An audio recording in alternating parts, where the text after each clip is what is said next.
आज आपण बनवणार आहोत व्हेज फ्राईड राईस आणि त्यासोबत हटके असा लेमन कोरिएंडर पनीर. चवीला एकदम भारी आणि बनवायला तर एकदम सोपं. चला तर मग सुरुवात करूया आपण व्हेज फ्राईड राईस पासून. त्यासाठी मी कढईमध्ये 2 चमचे तेल घेत आहे. तेल चांगलं गरम झाले की त्यामध्ये 2 चक्री फूल, 2 सुक्या लाल मिरच्या आणि अर्ध्या वाटी कांद्याच्या पातमधला बारीक चिरलेला कांदा. आता हे आपण 1 ते 2 मिनिटं परतून घेऊ. कांदा चांगला परतून झाला. आता यामध्ये मी 2 चमचे ब्रोकोली, 2 चमचे बारीक चिरलेलं गाजर, 2 चमचे फरसबी टाकून हे परतून घेत आहे.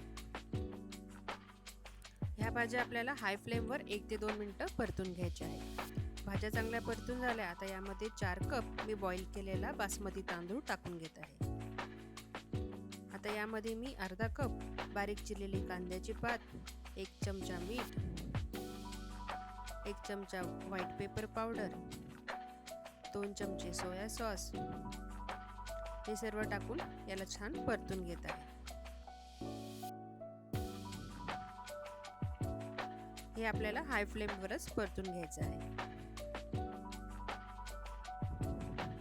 आणि आपला फ्राईड राईस आता तयार आहे. आहे ना सोपी रेसिपी. आता पुढे बघूया लेमन कोरिएंडर पनीर. त्यासाठी मी कढईमध्ये 2 चमचे तेल घेतले आहे.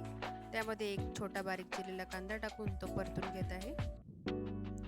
मी इथं कांद्याच्या पातीचा पांढरा कांदा वापरला आहे. आता यामध्ये 1 चमचा बारीक चिरलेला लसूण, 1 चमचा बारीक चिरलेला अद्रक, 1 चमचा बारीक चिरलेली मिरची हे सर्व टाकून आपण याला चांगलं परतून घेऊ. आता हे छान परतून झालं. यामध्ये 1 बारीक चिरलेलं गाजर, अर्धा कप बारीक चिरलेली हिरवी शिमला मिर्च, अर्धा कप बारीक चिरलेली लाल शिमला मिर्च, 2 चमचे बेबी कॉर्न, 2 चमचे फ्रेंच बीन्स म्हणजे श्रावणी घेवडा हे सर्व टाकून आपण चांगलं याला हाय फ्लेमवर परतून घेऊ. आता यामध्ये 2 चमचे ब्रोकोली, अर्धा वाटी कांद्याची पात, अर्धा वाटी चिरलेलं पनीर हे सर्व टाकून आपण हाय फ्लेमवर छान याला 1 ते 2 मिनिटं चांगलं परतून घेऊ. आता यामध्ये मी जवळजवळ 700 मिली पाणी टाकत आहे. त्यानंतर एका बाउलमध्ये मी 2 चमचे कॉर्नफ्लॉवर घेतले आहे. त्यामध्ये थोडं पाणी टाकून याला चांगलं मिक्स करून घेऊ, म्हणजे याच्यामध्ये गिठोळी राहणार नाही. पाण्याला उकळ आल्यानंतर याला पाण्यामध्ये टाकून छान आपण मिक्स करून घेऊ, म्हणजे याला चांगला घट्ट पडेल. आता याला आपण छान याच्यामध्ये मिक्स करून घेऊ आणि 1 ते 2 मिनिटं उकळू. आता यामध्ये आपण चवीपुरतं मीठ टाकूया. त्यानंतर 1 चमचा व्हाईट पेपर पावडर, 1 चमचा सोया सॉस टाकून याला छान आपण मिक्स करून घेऊ.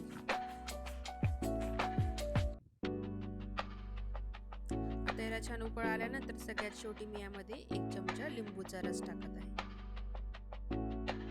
आणि भरपूर अशी कोथिंबीर टाकत आहे.